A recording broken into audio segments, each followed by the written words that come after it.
Assalamu alaikum. Ich hoffe, euch geht es allen gut. Irgendwie klappen die ganzen Videos nicht, die ich gerade versucht habe hochzuladen. Naja, versuche es eben nochmal. Ich weiß nicht, ob ihr es mitbekommen habt. Gestern gab es zwei Nachbeben in der Türkei und in Syrien. Eins in der Stärke von einmal 5,8 bis 6,4. Das war gestern Abend gewesen.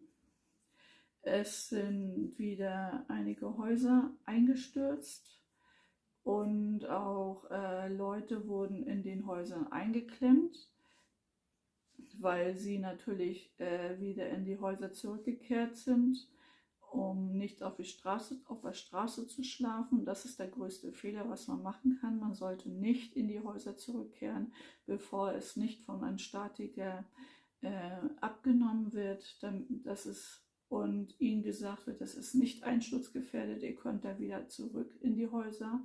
Leider haben das einige nicht gemacht und sind wieder zurück in die Häuser und dadurch wurden welche wieder eingeklemmt. Es gab ein paar Verletzte und eben über 100 Verletzte, glaube ich sogar, ich weiß jetzt nicht, bei 200 ungefähr, ich weiß jetzt nicht genau, und wieder Tote darunter. Genau, und es wurde eine Tsunami-Warnung herausgegeben, die aber dann nachher wieder zurückgenommen worden ist, also wieder, da es nicht zum Tsunami kam, zum Glück. Viele sind eben auf die Straße gelaufen, sind auch sogar in Syrien in Syrien und Türkei, ja, sind sie aus den Fenstern, in den Syrien sind sie aus den Fenstern rausgesprungen, weil sie eben vor Panik, weil sie eben Angst hatten. In der Türkei wurde ein Krankenhaus evakuiert. Die Patienten kamen in Zeltlagern, wurden auch mit Krankenwagen weggefahren. Ich habe das gestern alles so in den Medien gesehen, in den arabischen Medien, bei Al Jazeera, wo ich das gesehen habe, kam mir wieder, ich habe wieder angefangen zu weinen, ich hatte keinen richtigen Hunger, ich habe gedacht, nicht schon wieder, bitte nicht schon wieder, und lass da keine Leute drunter sein. Und wo ich dann gesehen habe, dass die Erde so richtig, so die Straße so richtig gewackelt hat, ich bringe das euch mit rein. Und dann Leute sind gelaufen, sie hatten Angst, und was sie auch nicht machen, was ihr nicht machen oder was man auch nicht machen darf, bitte geht nicht zu weit an die Häuser ran, haltet euch von Häusern fern, und wenn es wieder Nachbeben gibt, nicht, dass da auch noch wieder welche drunter verschüttet werden unter den Häusern, das ist so wichtig. Nicht so dicht an den Häusern, bitte wirklich, und nicht die Häuser betreten, bevor die Häuser nicht von Statiker abgenommen wird. Genau, ich hatte gestern keinen Hunger, ich habe mir Essen gemacht, ich konnte nichts essen, ich habe nichts runtergekriegt, ich habe gestern geheult, ich habe wieder hier gesessen und ich habe gesagt, bitte nicht schon wieder, weil die haben so viel Leid durch das Erdbeben, die haben sowieso nichts, und jetzt sind im Zelten und die haben nichts mehr, die haben alles, und in Syrien ja auch. Das ist so heftig, ja. Und ich frage mich, wann nimmt das alles mal ein Ende? Warum kommen die Leute nicht zur Ruhe? Sie kommen einfach nicht zur Ruhe. Ich weiß einfach nicht, was ich selber machen kann. Ich möchte so gerne Sachspenden, ich möchte Zelte, ich möchte alles so, ich möchte das wirklich, aber das ist so schwer hier in Hessen überhaupt, jemanden zu finden, eine seriöse Organisation zu finden. Ich kenne eine Organisation, die hilft für Syrien, die kenne ich sehr gut. Jedenfalls kenne ich eine Schwester sehr gut, sie kommt aus Syrien, aber die haben bis jetzt keine Sachspenden gesammelt. Ich möchte gerne Sachspenden, denn nur Geld reicht nicht. Man sollte schon Sachspenden, so wie Zelte und Schlafsäcke, Matratzen und sowas alles. Ja, oder eben Flaschen für Babys und Babynahrung, sowas und vegetarische Sachen und ne, sollte man schon. Aber das ist sehr schwer hier. Ich habe ja schon erzählt, dass es nicht so einfach ist. Hier in Hessen, in Berlin wäre das ganz einfach. Da da kenne ich auch welche und die sammeln auch. Und ja, ich muss mir überlegen, was ich machen kann, weil ich möchte gerne helfen. Ich möchte sehr gerne helfen und deswegen, ich kann auch nicht ein normales Video hochladen, das geht nicht. Bin nicht ich kann das nicht. Ich kann nicht einfach sagen, ja, meine Follower sind mir sehr wichtig. Nein, in dieser Zeit ist es mir sehr wichtig, den Leuten dort in der Türkei und in Syrien zu helfen. Und das ist für mich das Wichtigste, was es überhaupt gibt und nicht meine Abonnenten. Für mich sind die Abonnenten in dieser Zeit nebensächlich. Ich habe wieder einen Abonnenten, aber ist mir egal. Das ist, wenn sie nicht wollen, sollen sie einfach mein Kanal abonnieren. Mir egal, interessiert mich nicht. Weil mir gefällt das meiste auch nicht, was hier viele oder einige oder auch jemand macht und immer wieder Videos hochlädt und nichts, gar nichts. Aber egal. Ich könnte das einfach nicht. Es ist nicht mein Ding. Ich bin so, ich kann das nicht. Und ich werde euch jetzt auch ein Video mit reinspielen von den Erdbeben, was da passiert ist. Es ist richtig heftig. Und es sind noch ein paar andere Videos, die ich mit reinbringe. Ja, ich kann nicht sagen, ob das Video schaut euch das Video bitte an bis zum Schluss und könnt mir gerne in die Kommentare schreiben. Und ich würde echt mir sehr, sehr viel wünschen, dass ihr ein bisschen mehr in den Kommentaren schreibt. Und ja, schaut euch, wie gesagt, das Video bis zum Schluss an. People in Turkey and Syria are once again scared and shaken. Two more powerful earthquakes have rocked both countries 2 weeks after devastating tremors killed more than 47,000 people. Well, the epicenter of Monday night's stronger magnitude 6.4 quake was near the city of Antakya. Buildings that were already weakened have now collapsed, killing at least 6 people. And parents are left consoling their terrified children yet again. In northwest Syria, people fled buildings as the shaking began. The White Helmets volunteer group reported more than 130 injuries. Asad Beg begins our coverage from Hatay in Turkey. 3 more victims to add to the tens of thousands of people who have already lost their lives. 4 men were trapped inside this building. Only 1 made it out alive. They'd come to salvage what they could of their belongings when the earthquake hit. The third in the space of 2 weeks. Their family members waiting, hoping their relatives would be brought out alive. Instead, they saw their loved ones carried out in body bags. Rescue workers had been winding down their operations when the earthquake struck. We were planning to go back to our homes. This earthquake has extended the process. We never left the rescue operation. We continued our fight, did our best to pull out people alive.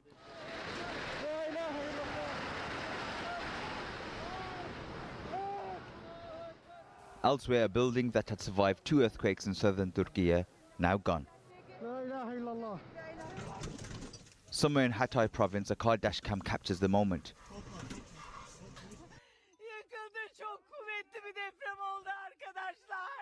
A woman screams. The earth trembled. All the buildings in Hatay have collapsed. They are dead. And at the airport, panic as the quake hit. A politician's TV interview from an aid distribution center interrupted.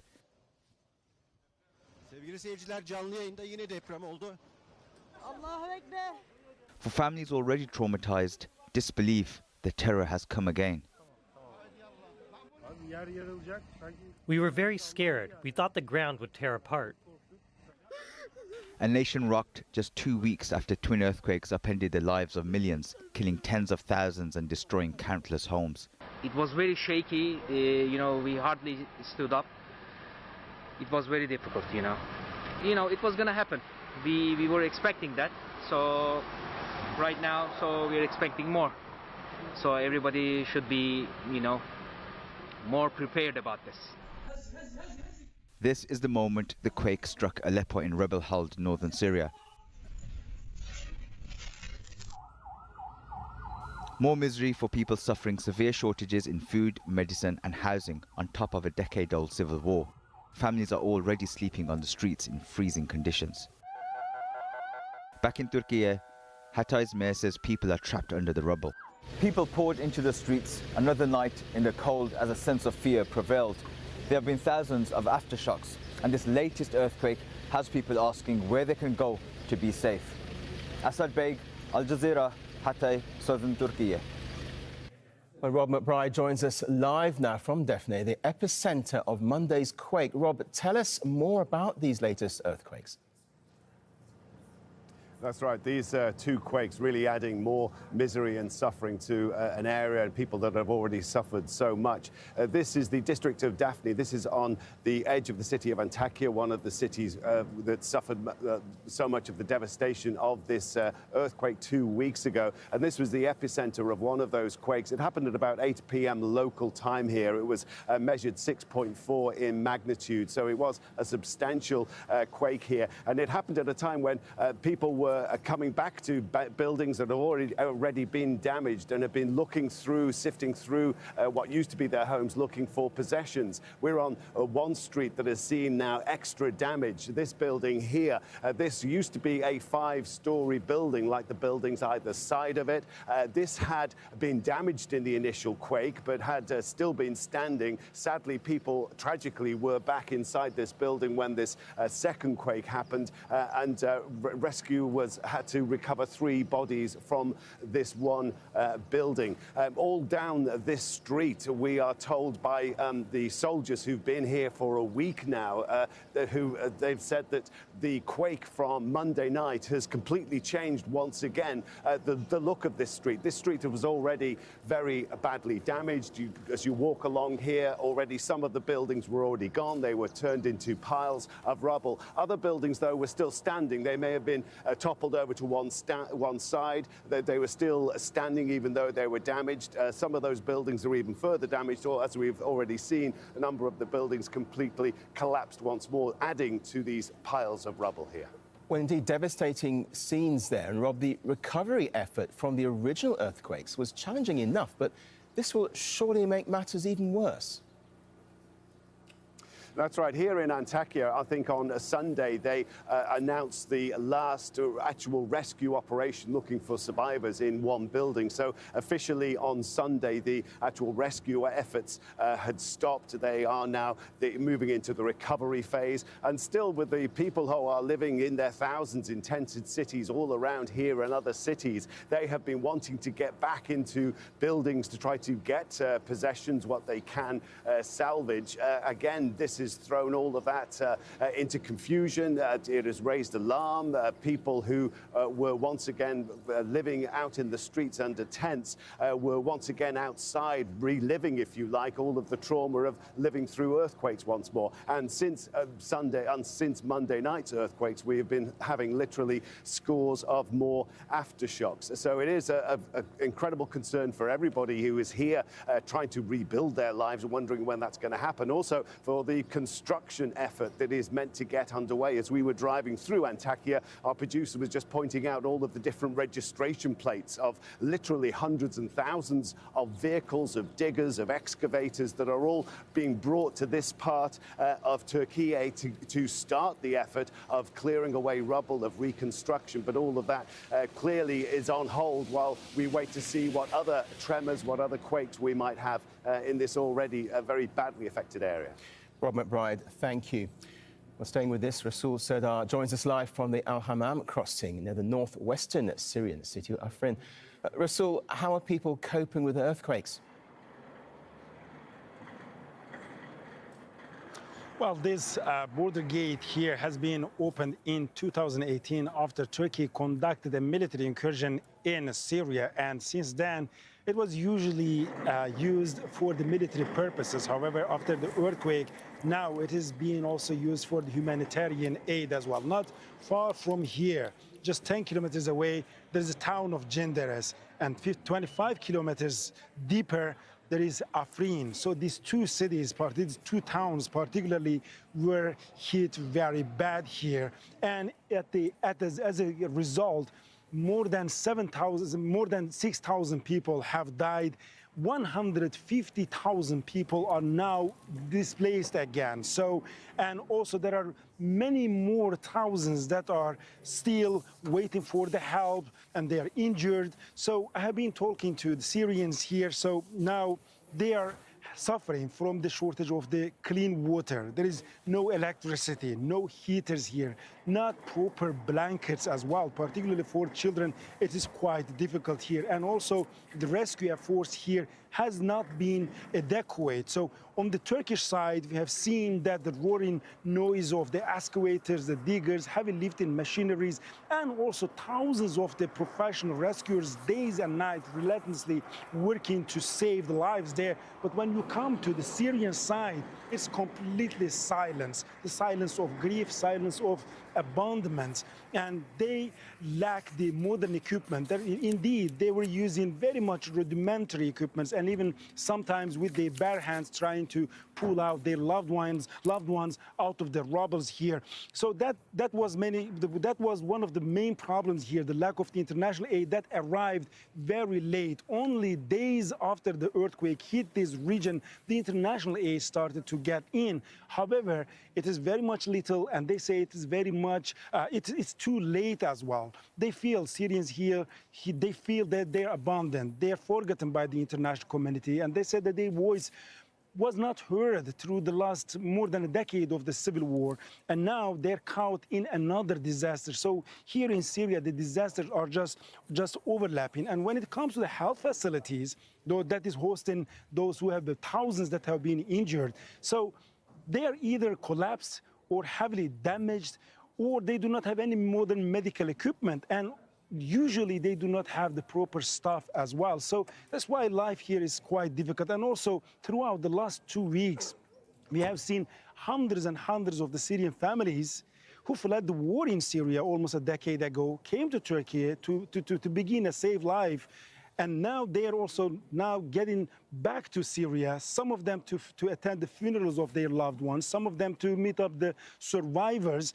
And also on the top of that, we had the officials are saying that more than 1,500 dead bodies belonging to Syrian refugees in Turkey have been taken back to Syria to be buried in their home country. So that is now the situation of them. These people, that millions of the people who left Syria, came to Turkey to begin a new safe life. Now they're caught in another disaster, and they're back to where they started. So they now have to restart from scratch.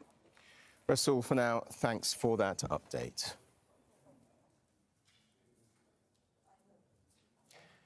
Omar Al-Harani reports from Afrin, where people are forced to sleep on the ground. This is a football pitch in the middle of Afrin city, where residents flocked in panic following the most recent earthquake and subsequent tremors. As you can see, in the absence of tents, people are lying on the ground, spending the night here for fear of imminent shakes. Many of them are survivors who lost their homes in the first two earthquakes 2 weeks ago. Their sufferings have not come to an end. Now there's a shortage of shelter, food and medical supplies. It's by all measures nothing but a tragedy in the northern part of Syria amid a poor response from the international community. The recent earthquake has exacerbated their sufferings. We witnessed the state of overwhelming panic, reminiscent of the early moments of the first earthquake that hit the area on February 6th. Omar Al-Harani, Afrin, Aleppo countryside.